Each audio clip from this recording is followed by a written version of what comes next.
बंदो चरण सरोज गुरु मुद मंगल आकार। जय सेवत नर होत हैं भव सागर से पार।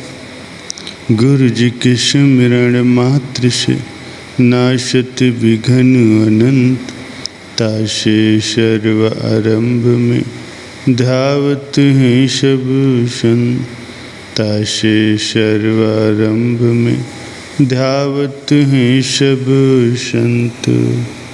मेरे प्यारे गुरुमुख सज्जनों, एक बार किसी ने संतों से एक प्रश्न किया कि संतों के दरबार में अनेकों जीव आते रहते हैं और संत सब पर बादल के समान एक बराबर सत्संग की वर्षा भी करते हैं और सबकी भक्ति बनाने के लिए परिश्रम भी एक समान ही करते हैं। लेकिन देखने में आता है कि उन जीवों में से कुछ जीव तो भक्ति मार्ग पर चलते हुए आगे निकल जाते हैं और कुछ बीच में ही रह जाते हैं। तो क्या ऐसे जीवों पर किया गया संतों का परिश्रम व्यर्थ चला जाता है? संतों ने उत्तर दिया कि संतों का किया हुआ परिश्रम कभी भी व्यर्थ नहीं जाता। संतों के दरबार में एक ही समय पर दो व्यक्ति आए। दोनों ने नाम का उपदेश भी एक साथ ही लिया और संतों की ओर से मेहनत भी दोनों पर एक बराबर की गई। दोनों में से एक तो संतों के वचनों के अनुसार आचरण करता हुआ भक्ति में लग गया और दूसरे ने मन और माया के चक्कर में आकर के सत्संग छोड़ दिया।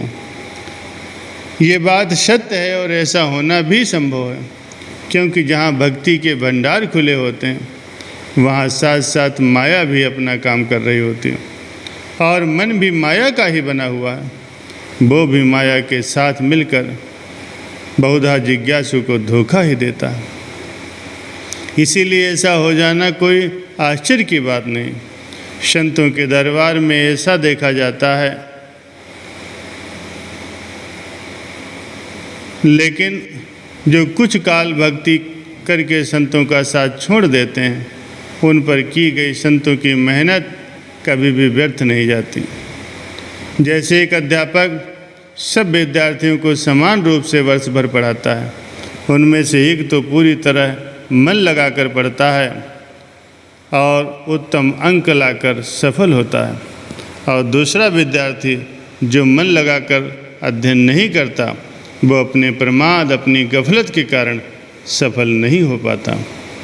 किंतु अब ये कहा जाए कि उस पर की गई अध्यापक की मेहनत व्यर्थ चली गई, क्योंकि जो असफल हुआ है वो तो अपनी गफलत के कारण हुआ है।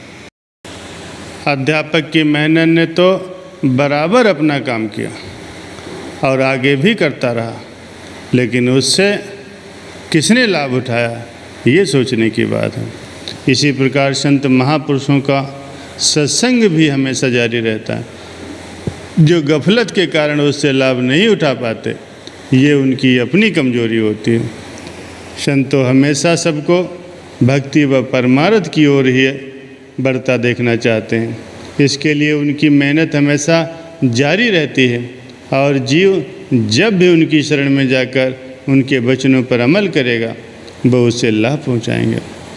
दृढ़ निश्चय वाले सच्चे परमार्थी कभी बीच में अटक जाने वाले दूसरों की कमजोरी को देखकर अपने काम में गफलत नहीं करते, बल्कि वे तो पहले की अपेक्षा और भी सचेत हो जाते हैं और अपने सद्गुरुदेव की दरगाह में हमेशा प्रार्थना करते रहते हैं कि उनका मन कभी भी उनके वचनों और सत्संग की ओर से विचलित न होने पाए। इस तरह वे हमेशा आगे की ओर ही बढ़ते रहते हैं।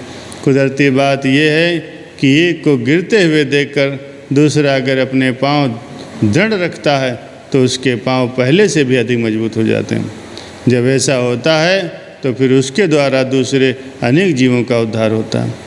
इस हिसाब से संतों को कभी भी घाटा नहीं पड़ता। उनके तो एक के अनेक हो जाते हैं। माया के व्यापार में ही घाटा पड़ सकता है, लेकिन भक्ति के व्यापार में कभी भी घाटा नहीं होता। ये हमेशा खरा ही सौदा रहता है।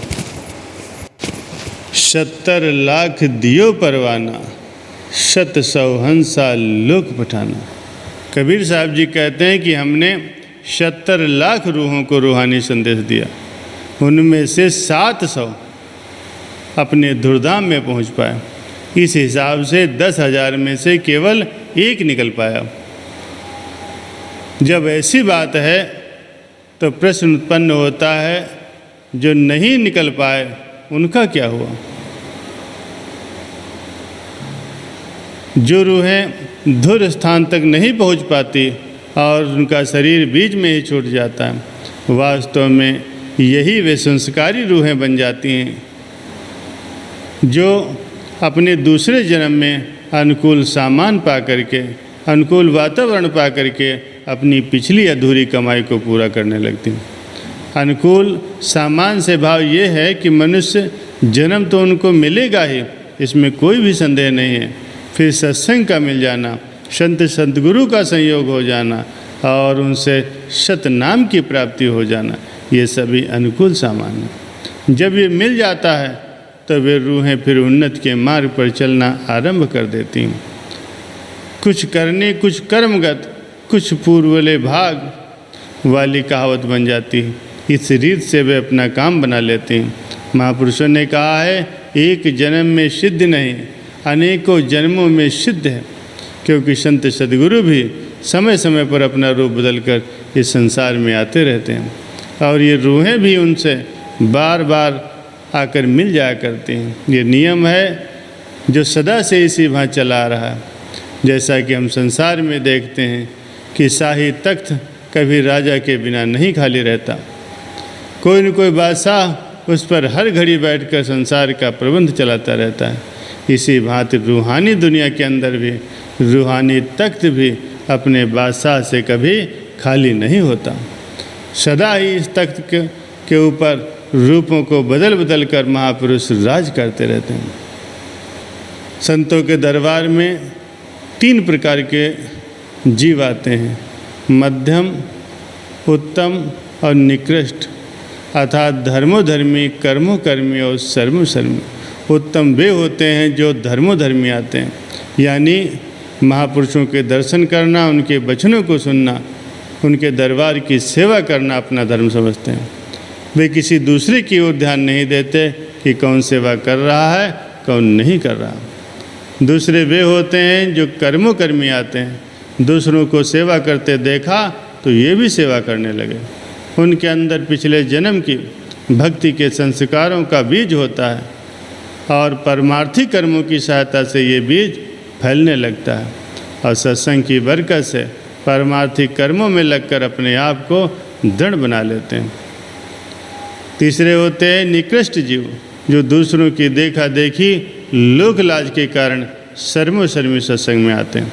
वास्तव में उनके अंदर पिछले जन्म की भक्ति के कुछ भी संस्कार नहीं होते, लेकिन फिर भी सर्वसर्मी आने से उनके अंदर भी भक्ति के संस्कार बनने शुरू हो जाते हैं, क्योंकि सत्संग का बड़ा प्रभाव होता है। अगर पिछले जन्म की कमाई नहीं हो तो अब होनी शुरू हो जाती है। इस प्रकार वे भी एक दिन अपना काम बना लेते हैं और अपना लोक परलोक भी संभाल लेते हैं।